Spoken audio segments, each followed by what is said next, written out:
আজকে আমি হাজির হয়েছি বাঙালির ট্র্যাডিশনাল একটি রেসিপি নিয়ে ও সবার পছন্দের রেসিপি অনুষ্ঠান বাড়ির মতন শুক্তোর রেসিপি। তাহলে আর দেরি না করে ঝটপট রেসিপিটা শুরু করি। ভিডিওটি সম্পূর্ণ দেখুন ও চ্যানেলটি সাবস্ক্রাইব করে বেল আইকনটি প্রেস করুন যাতে প্রতিটি ভিডিওর নোটিফিকেশন সবার প্রথমে আপনার কাছে যায়। আমি প্রথমে মশলাটা ভেজে নিচ্ছি। কড়াই বসিয়ে দিয়েছি। কড়াইতে শুকনো মশলা আমি প্রথমে ভেজে নিচ্ছি। প্রথমেই দিয়ে দিলাম পাঁচফোড়ন আর জিরে। শুকনো খোলায় ভেজে আমি তারপর গুঁড়ো করে নেব। ভেজে নেওয়া হয়ে গিয়েছে, আমি গুঁড়ো করে নেব। কড়াই গরম হয়ে গিয়েছে, আমি সর্ষের তেল দিয়ে দিলাম। প্রথমেই আমি বড়ি ভেজে নেব। বড়িটা ভেজে নিচ্ছি। বড়িটা হাই ফ্লেমে ভেজে নেবেন, তাহলে কিন্তু একদম তেল টানবে না, অল্প তেলেই ভাজা হয়ে যাবে। নাড়াচাড়া করে আমি লাল লাল করে ভেজে নিয়েছি। এবার বড়িটা নামিয়ে নিচ্ছি। এবার আমি ওই তেলেই করলাটা ভেজে নিচ্ছি। করলাটা যদি ভেজে দেন তাহলে কিন্তু একদম তেতো হবে না, একটু কমে যাবে তেতোটা। করলাটা ভেজে নেওয়া হয়ে গিয়েছে, আমি নামিয়ে নিচ্ছি।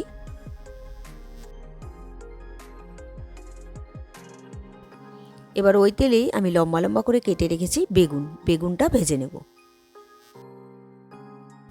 বেগুনটা দিয়ে নাড়াচাড়া করে একটু ভেজে নিচ্ছি। বেগুনটা ভেজে নেওয়া হয়ে গিয়েছে, বেগুনটাও আমি ভেজে নামিয়ে নিলাম।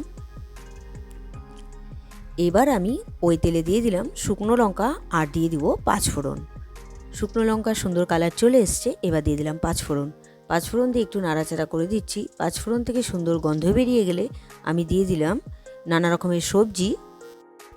এখানে আমি সবজি হিসেবে নিয়েছি আলু, গাজর, সজনে, বিনস, সিম, কাঁচা কলা, স্কোয়াশ আর নিয়েছি বেগুন আর করলা। সবগুলো সবজি আমি দিয়ে দিলাম। বেগুন আর করলা বাদ দিয়ে একটু নাড়াচাড়া করে দিচ্ছি সবজিগুলো। এবার নাড়াচাড়া করে আমি ঢেকে দিচ্ছি। আর গ্যাসের ফ্লেমটা কিন্তু মিডিয়াম টু লোতে রেখেছি। কিছুক্ষণ পর আমি ঢাকনা খুলে নিলাম। এবার আবারও একটু নাড়াচাড়া করে ভেজে নিব। মোটামুটি দেখুন ভাজা হয়ে গিয়েছে।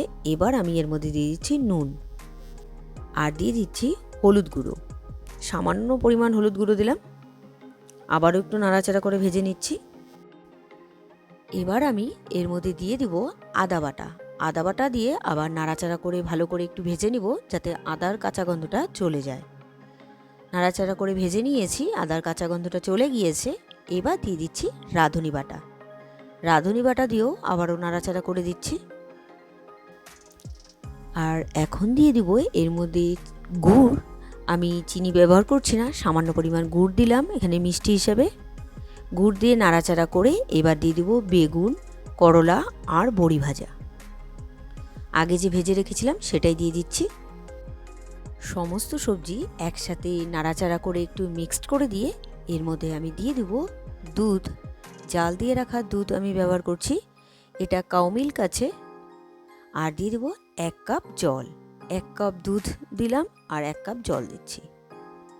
এবার দুধ দিয়ে একটু নাড়াচাড়া করে আমি ঢেকে দিব। আর গ্যাসের ফ্লেমটা কিন্তু ঢেকে দেওয়ার সময় মিডিয়াম টু লোতে রেখে দেব।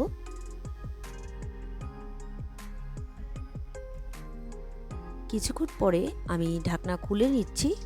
আর আমি মাঝখানে দেখে নিয়েছি সবজিগুলো কিন্তু একদম সেদ্ধ হয়ে গিয়েছে। সবজিগুলো আমি নাড়াচাড়া করে এবার আমি এর মধ্যে দিয়ে সুন্দরভাবে সেদ্ধ হয়ে গিয়েছে পাঁচফোড়ন। এবার নামানোর আগে খোলায় যে সবার প্রথমে ভেজে নিয়েছিলাম সেটা গুঁড়ো করে নিয়েছি, আমি এর মধ্যে দিয়ে সেটাই দিয়ে দিলাম পাঁচফোড়ন। এটা দেওয়াতে কিন্তু সবার প্রথমে যে একদম খোলায় ভেজে নিয়েছিলাম সেটাই গুঁড়ো করে আমি দিয়ে দিলাম। এতে কিন্তু মানে খেতেও খুব ভালো লাগবে, একটু নাড়াচাড়া ফ্লেভারটাও তারপর আমি গ্যাসটা অফ করে দিই। আবার নাড়াচাড়া করে মিক্সড করে দিচ্ছি।